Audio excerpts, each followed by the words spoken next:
Oi, gente, tudo bem?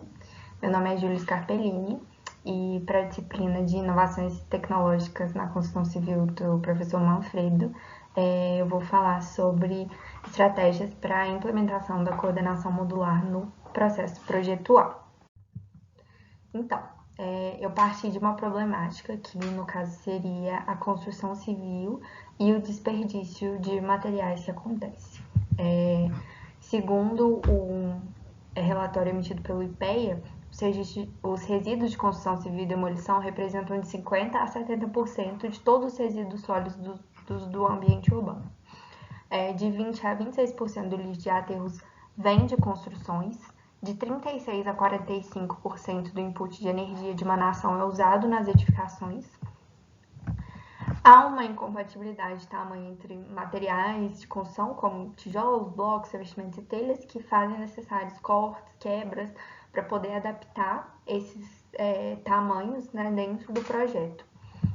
E aí, né, atrelado a isso tudo que eu falei, vem crescendo, né, essa preocupação do mercado, que abrange o mercado da construção civil, que seria de racionalização e preservação de recursos naturais, né, entendendo que é interessante a gente ter mais consciência na hora de utilizar os materiais e como utilizar para a gente reduzir esse desperdício ou essa grande geração de resíduos. Então, começando a falar sobre a coordenação modular, é importante que a gente entenda que coordenação modular é diferente de construção modular. A coordenação modular, segundo Mascarov, que foi um termo que começou lá em 1976, ela é um sistema que simplifica e conecta diferentes dimensões e objetos de origens diversas, permitindo a sua união durante a fase de construção ou montagem com poucas modificações ou ajustes necessários. E a construção modular já é um sistema que é composta por seções ou módulos pré-fabricados que podem ser transportados para serem montados no local, né, da obra. Então, a coordenação modular, ela parte sempre desse módulo de 10 centímetros. Então, um módulo é igual a 10 centímetros.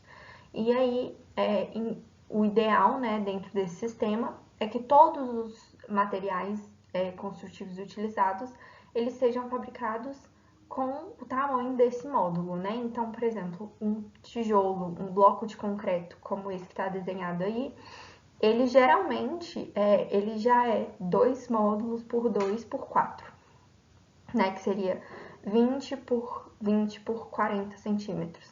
Eles, inclusive, vêm um pouquinho menores para dar certo na junta, né, de dilatação. Tem aquele 1 centímetro de espessura da junção dos blocos.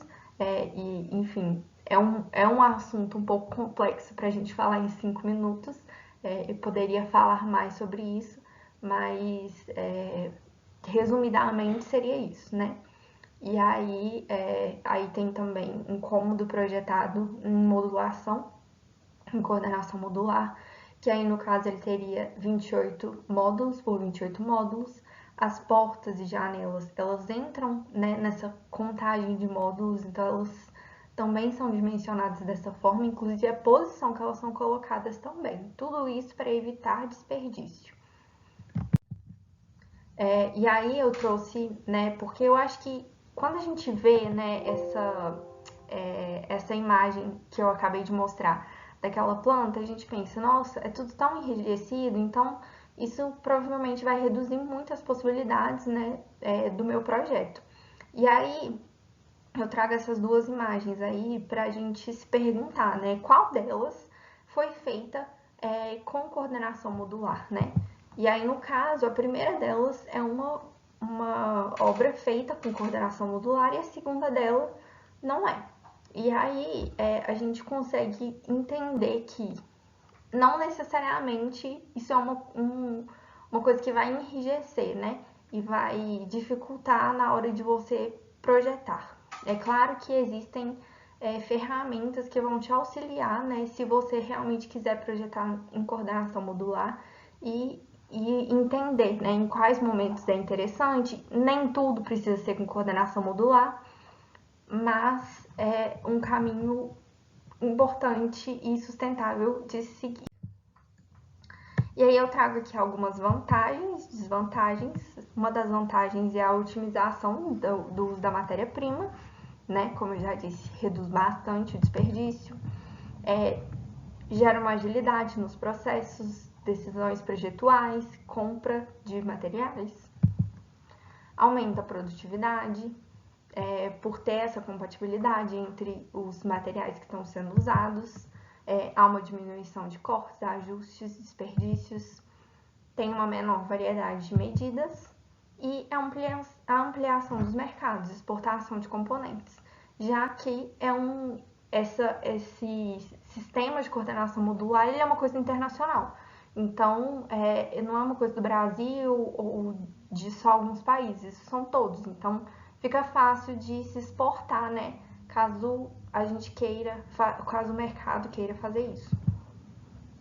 E de desvantagens, né? Se ela for mal compreendida, pode limitar sim a variedade de projetos, mas isso não necessariamente acontece, né?